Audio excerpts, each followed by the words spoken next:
Start rolling.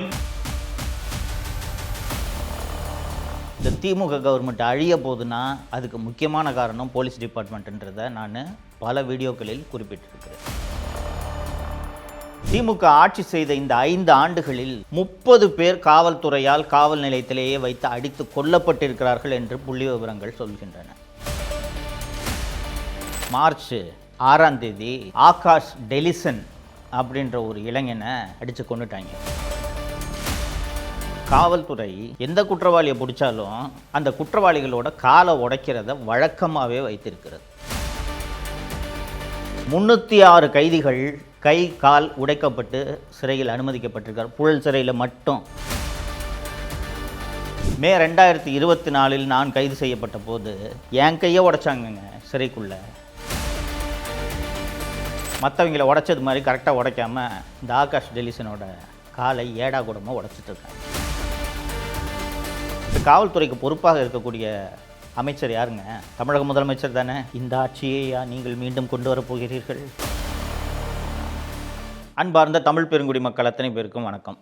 சட்டப்பேரவை தேர்தல் தொடர்பாக தொடர்ந்து பல்வேறு விஷயங்கள் குறித்து நாம் உரையாடிட்டு இருக்கோம். திமுகன்ற தீய சக்தி மீண்டும் ஆட்சிக்கு வந்துவிடக்கூடாது, அதற்கான காரணங்கள் என்னென்னு நான் பல்வேறு வீடியோக்களில் அடுக்கி இருக்கிறேன், பார்த்திருப்பீர்கள். அதோட தொடர்ச்சியாகத்தான் இன்றைக்கும் ஒரு சம்பவத்தை எடுத்துக்கிட்டு பேச போகிறோம். நான் சவுக்கு மீடியாவில் பேசும்போது பல்வேறு வீடியோக்களில் நான் இதை குறிப்பிட்டிருக்கிறேன். இந்த திமுக கவர்மெண்ட் அழிய போகுதுன்னா அதுக்கு முக்கியமான காரணம் போலீஸ் டிபார்ட்மெண்ட்ன்றதை நான் பல வீடியோக்களில் குறிப்பிட்டிருக்கிறேன். தோழர்களே, ஏற்கனவே நான் இந்த விக்னேஷ் என்கிற விக்னா மற்றும் இந்த அஜித்குமார் ஆகியோரை போலீஸு லாக்கப்லேயே வச்சு அடித்து கொன்னதை நான் விரிவாக வீடியோக்களில் பதிவு செய்திருக்கிறேன், பார்த்துருப்பீங்க நீங்கள். இந்த தேர்தலை ஒட்டியும் நான் அது சம்மந்தமாக பேசியிருக்கேன். இந்த அஜித்குமாரோட வழக்கு விசாரணையெல்லாம் இன்னும் நடந்துக்கிட்டு இருக்குது. அந்த விக்னேஷ் என்கிற விக்னாவோட வழக்கு விசாரணையும் இன்னும் நடந்துக்கிட்டு இருக்குது. திமுக ஆட்சி செய்த இந்த 5 ஆண்டுகளில் 30 பேர் காவல்துறையால் காவல் நிலையத்திலேயே வைத்து அடித்து கொல்லப்பட்டிருக்கிறார்கள் என்று புள்ளி விவரங்கள் சொல்கின்றன. இத்தகைய ஒரு சூழ்நிலையில் மார்ச் 6ஆம் தேதி ஆகாஷ் டெலிசன் அப்படின்ற ஒரு இளைஞனை அடித்து கொண்டுட்டாங்க. மானாமதுரை காவல் நிலையம் ஒரு கொலை வழக்கு. அந்த கொலை வழக்கில் இந்த பையன் கைது செய்யப்படுறான். கைது செய்யப்பட்டால் என்னங்க ப்ரொசீஜரு? நீதிமன்றத்தில் ஆஜர்படுத்தணும். நீதிமன்றம் அவங்கள சிறைக்கு அனுப்பும், கஸ்டடியில் எடுத்து விசாரிப்பாங்க. அதற்கு பிறகு குற்றப்பத்திரிகை தாக்கல் செய்து தண்டனை வாங்கி தரணும். இதுதானே எல்லா வழக்கிலையும் ப்ரொசீஜரு. கிரிமினல் ப்ரொசீஜர் கோட் மற்றும் இப்போது அமலில் இருக்கக்கூடிய BNSS சொல்லக்கூடியது இது தானே. ஆனால் காவல்துறை எந்த குற்றவாளியை பிடிச்சாலும் அந்த குற்றவாளிகளோட காலை உடைக்கிறத வழக்கமாகவே வைத்திருக்கிறது. வழக்கறிஞர் திரு புகழேந்தி, சிறை கைதிகள் உரிமை மையத்தின் இயக்குனர் வழக்கறிஞர் திரு புகழேந்தி RTI ஃபைல் பண்ணி புழல் ஜெயில்களுக்கு ஒரு டீட்டெயில் கேட்குறாரு. ஜனவரி 1, 2024 இன்றைக்கி தேதி வரைக்கும், அக்டோபர் மாதம் கேட்குறாரு.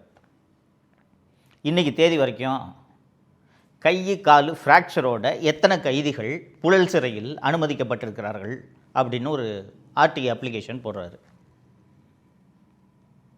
ஜனவரி 1, 2024 முதல் 6 அக்டோபர் 2024 வரை 306 கைதிகள் கை கால் உடைக்கப்பட்டு சிறையில் அனுமதிக்கப்பட்டிருக்கார். புழல் சிறையில் மட்டும் தமிழ்நாடு பூரா இருக்கக்கூடிய சிறையில் நீங்கள் கணக்கு எடுத்தீங்கன்னா எத்தனை பேர் கை கால் உடைக்கப்பட்டிருப்பார்கள் என்பது உங்களுக்கு தெரியும்.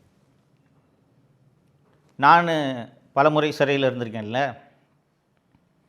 மதுரை சிறையில் இருந்தபோதும் பார்த்தேன், சென்னை புழல் சிறையில் இருந்தபோதும் பார்த்தேன். ஏராளமான கைதிகள் கை கால் உடைக்கப்பட்டு வருவார்கள். எப்படி இந்த காலையும் கையையும் உடைக்கிறாங்கன்ட்டு நீங்கள் பார்த்தீங்கன்னா இதுக்குன்னு ஒரு மெத்தட் வச்சுருக்காங்க. கால் இருக்குல்ல, இந்த காலை உடைக்கிறதுன்னு வச்சுங்களேன். இந்த கால் இருக்குல்ல, இந்த காலுக்கு கீழே ஒரு கல்லை வச்சுருவாங்க, பாறங்கள் மாதிரி ஒரு கல்லை வச்சுருவாங்க. மேலே ஒரு கல்லை வச்சுருவாங்க. காலுக்கு மேலே ஈர சாக்கு துணி இருக்குல்ல, அரிசி இந்த பொருட்கள்லாம் வைப்போம்ல, அந்த ஈர சாக்கை நனைச்சி காலுக்கு மேலே சுற்றிட்டு கீழே ஒரு கல் மேலே ஒரு கல் வச்சுட்டு கட்டப்பாறையில் ஓங்கி ஒரு அடி அடிப்பாங்க. அடித்தா என்ன ஆகும்னா இந்த காலில் ஏதாவது ஒரு இடத்துல கால் ஃப்ராக்சர் ஆகி இப்படி விலகிடும். உங்களுக்கு எக்ஸ்ரே எடுத்து பார்த்தீங்கன்னா ஃப்ராக்சர் ஆனது மட்டும்தான் தெரியுமே ஒழிய போலீஸ் அடித்ததுனால ஃப்ராக்சர் ஆச்சா இல்லை எப்படி ஃப்ராக்சர் ஆச்சுன்னு உறுதியாக சொல்ல முடியாது. இந்த காலை உடச்சிட்டாங்களே, இந்த கைதிகள் போய் நீதிபதிக்கிட்ட ஆஜர்படுத்துவாங்கள்ல, அப்போ வந்து யோ இன்னும் ஏன் கால் உடஞ்சிருக்கு, போலீஸ் அடித்தாங்களா அப்படின்னு கேட்டால் அவர்கள் சொல்ல வேண்டும் அல்லவா. இங்கே இருந்து மேஜிஸ்ட்ரேட்டுக்கிட்ட ப்ரொடியூஸ் பண்ணும்போதே சொல்லுவாங்க, போனால் உங்கள் வீட்டில் உள்ளவங்க அத்தனை பேர் மேலேயும் கஞ்சா கேஸ் போட்டுருவேன், உன் மேலே குண்டாஸ் போட்டுருவேன், 10 கேஸ் 20 கேஸ் உன் மேலே போடுவேன், நீ வெளியிலே வர முடியாது அப்படின்னு பயமுறுத்தின உடனே இவங்க அத்தனை பேரும் இந்த மாதிரி இந்த கால் கை உடைக்கப்பட்ட கைதிகள் அத்தனை பேரும் நீதிபதியின் முன்பு ஆஜர்படுத்தப்படும் போது என்ன ஆச்சுன்னொடனே பாத்ரூமில் வழுக்கி விழுந்துட்டேன் அப்படின்னு சொல்லுவாங்க. நீதிபதி திரு ஜி.ஆர். சுவாமிநாதன் ஒரு வழக்கை விசாரித்து கொண்டிருக்கும்போது நகைச்சுவாகவே குறிப்பிட்டார், அது எப்படிங்க போலீஸ் ஸ்டேஷனில் இருக்கிற பாத்ரூமில் மட்டும் எல்லாரும் வலிக்க விழுந்துக்கிட்டு இருக்காங்க அப்படி என்று குறிப்பிட்டு விட்டு, காவல்துறை அதிகாரிகள் சட்டத்தை கையில் எடுத்துக்கொள்ளக்கூடாது, இது போன்ற நடவடிக்கைகளில் ஈடுபடுபவர்கள் கண்டுபிடிக்கப்பட்டால் கடுமையான தண்டனை கிடைக்கும் என்று எச்சரித்தனர். ஆனால் போலீஸ் இதெல்லாம் காதிலேயே வாங்கிக்கிறது இல்லைங்க. இவ்வளவு தூரம் ஏன் உங்களுக்கு இந்த வெளியில் சில பொதுமக்கள் சினிமாலாம் பார்த்துட்டு உங்களுக்கு மனதில் கோபம் எழும். ஒரு 12 வயது சிறுமியை ஒருத்தன் பாலியல் வன்முறைக்கு ஆளாக்கியிருக்கான்னு வச்சுங்களேன், இவன் கை காலை உடைச்சா என்ன என்றெல்லாம் தோன்றும். அதுபோல் ஒரு பொது புத்தி இருப்பதன் காரணமாக தான் எல்லாரும் கை காலையும் உடைக்கிறாங்க. தோழர்களே, உங்கள் அத்தனை பேருக்கும் தெரியும், நான் ஒரு பத்திரிகையாளர், யூடியூபர், தொடர்ந்து ஊடகங்களில் பேசி கொண்டிருக்கிறேன். மே 2024 நான் கைது செய்யப்பட்ட போது என் கையை உடைச்சாங்கங்க சிறைக்குள்ளே. கோவை சிறைக்குள்ளே நான் சென்றபோது என் கண்கள் கட்டப்பட்டு 20 சிறைக்காவலர்கள் சேர்ந்து அடித்து எனது வலது கையில் 3 இடங்களில் எலும்பு முறிவு ஏற்பட்டது. எக்ஸ்ரே இப்போ எடுத்து பார்த்தா கூட எக்ஸ்ரேயில் இது தெரியும். இப்போ திருப்பி நாம் இந்த ஆகாஷ் டெலிசன் கதைக்கு வருவோம். ஆகாஷ் டெலிசன் 6/3/2026 அன்று இந்த கொலை வழக்கில் கைது செய்யப்படுகிறார்.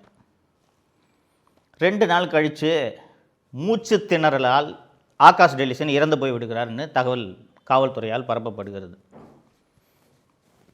பரப்பப்பட்ட உடனே அவங்க உறவினர்கள்லாம் போராட்டம் நடத்த ஆரம்பிச்சிட்டாங்க, ரோட்டை மறிச்சிடுறாங்க.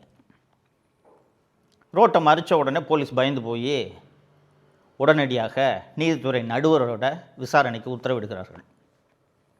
இந்த ஆகாஷ் டெலிசன் நான் ஏற்கனவே குறிப்பிட்டது போல் கால் உடைக்கப்படுகிறது. அவருக்கு கால் உடைக்கப்பட்டு சிகிச்சைக்காக அரசு மருத்துவமனைக்கு அனுப்பப்படுகிறார். மற்றவங்களை உடைச்சது மாதிரி கரெக்டாக உடைக்காமல் இந்த ஆகாஷ் டெலிசனோட காலை ஏடாகூடமாக உடைச்சிட்ருக்காங்க.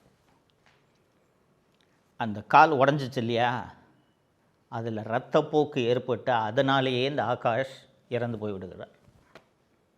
தோழர்களே, இதுக்கு பிறகும் காவல்துறை இதை மூடி மறைக்க என்ன கதையை சொன்னாங்க தெரியுமா? நாங்கள் அரெஸ்ட் பண்ணி கூட்டிகிட்டு போயிட்டு இருக்கும்போது தப்பிச்சு ஒரு பாலத்திலேருந்து குதிச்சிட்டாரு, குதிக்கும்போது எலும்பு முடிஞ்சிச்சு என்று ஒரு கதையை சொல்கிறார்கள். போஸ்ட்மார்ட்டம்லாம் நடக்குது.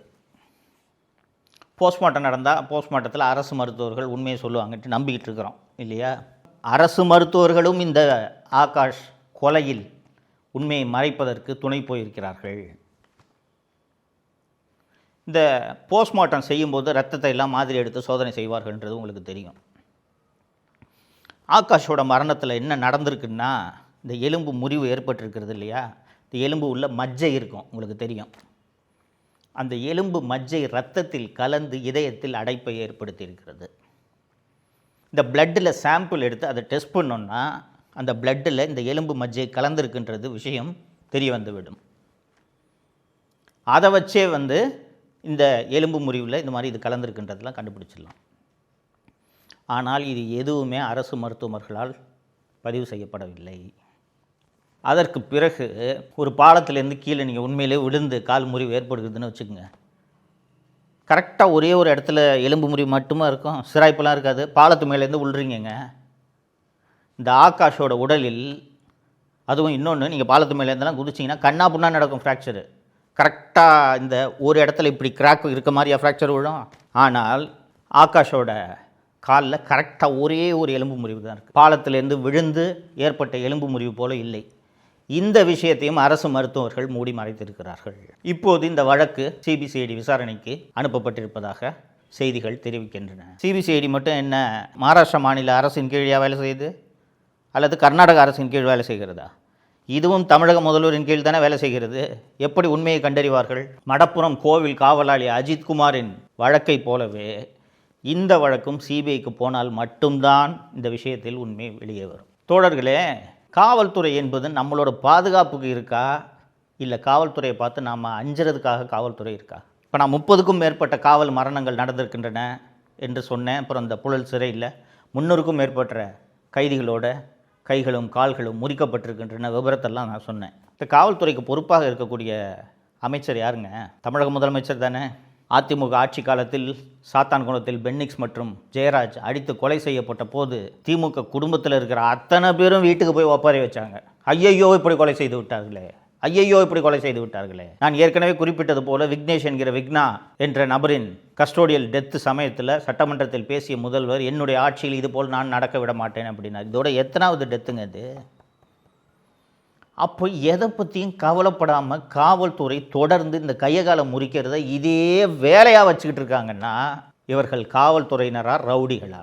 எப்படிப்பட்ட ஆட்சி நடக்குதுன்னு பார்த்தீங்களா? இதுக்கு முன்னாடியும் போலீஸில் கைகாலெலாம் உடைப்பாங்க. ரொம்ப ரேரான கேஸில் உடைப்பாங்க.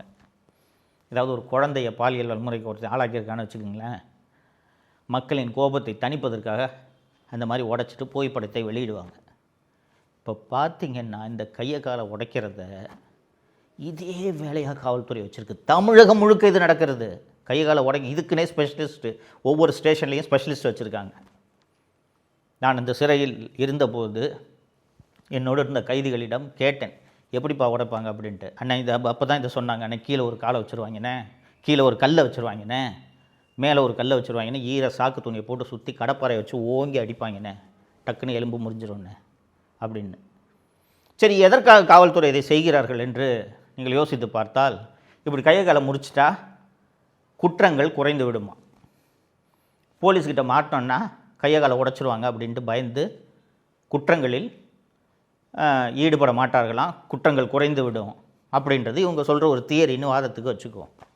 நண்பர்களே, இந்த 5 ஆண்டு கால திமுக ஆட்சியில் பெண்களுக்கு எதிராக எத்தனை குற்றங்கள் தொடர்ந்து அரங்கேறி கொண்டிருக்கின்றன. மார்ச் முதல் வாரத்தில் வந்திருக்கக்கூடிய ஒரு செய்தி மனதை பதைக்க வைக்கிறது. ஒரு 12-13 வயசு சிறுமிங்க 14 பேர் சேர்ந்து மாதக்கணக்கில் அந்த பெண்ணை பாலியல் வன்முறைக்கு ஆளாக்கியிருக்கிறார்கள். அதில் அந்த குற்றவாளிகளில் 4 பேர் 18 வயதுக்கு கீழானவர்கள். அண்ணா பல்கலைக்கழக மாணவி விஷயத்தை பேசியிருக்கிறேன். கோவையில் நண்பரோடு இரவு 11 மணிக்கு காரில் பேசி கொண்டிருந்த ஒரு பெண்ணை 2-3 பேர் சேர்ந்து அந்த பையனை அடித்து போட்டுட்டு அந்த பெண்ணை கடுமையான பாலியல் வன்முறைக்கு உள்ளாக்கி அந்த பெண்ணு தவழ்ந்து போய் உள்ளாடைகளோடு ஒரு வீட்டுக்கு கதவை தட்டி அந்த வீட்டில் உள்ளவர்கள் காவல்துறைக்கு சொல்லி இது மாதிரி சம்பவங்களை அடுக்கிக்கிட்டே போகலாங்க. கைகாலை உடைக்கிறீங்களே, குற்றங்கள் குறைஞ்சிருச்சா? தண்டனை கொடுக்கும் அதிகாரம் இந்தியாவில் இருக்கக்கூடிய சட்டங்களின்படி நீதிமன்றங்களுக்கு மட்டுமே இருக்கின்றன. கையை கால இந்த மாதிரி குற்றவாளிகள், குற்றம் சாட்டப்பட்டவர்கள், ரொம்ப முக்கியமாக குற்றவாளிகள் என்று நீதிமன்றம் தான் முடிவு செய்ய வேண்டும். குற்றம் சாட்டப்பட்டவர்கள், இந்த குற்றம் சாட்டப்பட்டவர்களோட கையை காலை உடைக்கிறதும் என்கவுண்டரை சுடுறதும் போலீஸே செஞ்சுட்டா நீதிமன்றங்கள் எதற்கு? இந்த நாட்டில் ஜனநாயகம் இருக்கிறதா? காவல்துறையே எல்லா முடிவுகளையும் எடுத்து விட்டால் நீதிமன்றங்கள் எதற்கு? நீதிமன்றங்கள் பல முறை கண்டனங்களை தெரிவித்தும் மீண்டும் மீண்டும் இதை காவல்துறையினர் செய்து கொண்டிருக்கிறார்கள் என்றால் அவர்களுக்கு நீதிமன்றத்தின் மீதோ இந்த ஆட்சியின் மீதோ மக்களின் மீதோ துளியாவது அச்சம் இருக்கிறதா? கிட்டத்தட்ட இது ஒரு கொடுங்கோல் ஆட்சியாக உங்களுக்கு தெரியவில்லையா?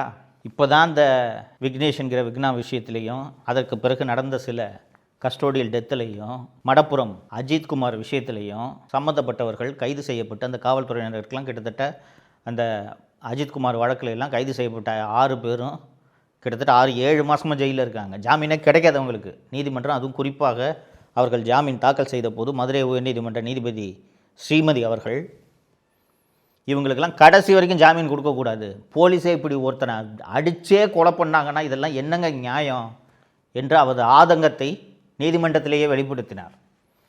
இதுக்கெல்லாம் பிறகும் ஒருத்தனை இப்படி காலை உடைச்சி அவனை கொன்னே விட்டாங்கன்னா எப்படிப்பட்ட காவல்துறையை முதல்வர் திரு ஸ்டாலின் அவர்கள் நடத்தி கொண்டிருக்கிறார் என்பது உங்களுக்கு புரிகிறதா?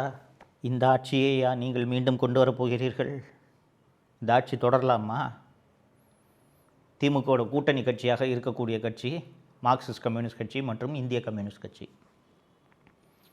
மார்க்சிஸ்ட் கம்யூனிஸ்ட் கட்சிக்கு இருக்கக்கூடிய ஒரு நற்பெயர் என்னவென்றால், எங்கே மனித உரிமைகள் மீறப்பட்டாலும் அவர்கள் குரல் எழுப்புவார்கள், குரல் கொடுப்பார்கள். அதனால தான் அதுக்கு பேர் கம்யூனிஸ்ட் கட்சி. 30 பேரை அடித்து கொண்டு இருக்காங்களே போலீஸு, வாயை திறந்தார்களா? இவர்கள்தான் உங்களிடம் மீண்டும் திமுக ஆட்சியை கொண்டு வருவதற்கு வாக்குகளை கேட்டு வருகிறார்கள். இந்த ஆட்சி தொடரலாமான்றதை நீங்கள் தான் முடிவு பண்ணணும். உங்கள் மனசாட்சிக்கே நான் இதை விட்டு விடுகிறேன். நண்பர்களே, இது கொலை வழக்கில் அவன் மாட்டினான் இந்த ஆகாஷ், அதனால் அவன் காலை உடைச்சாங்க.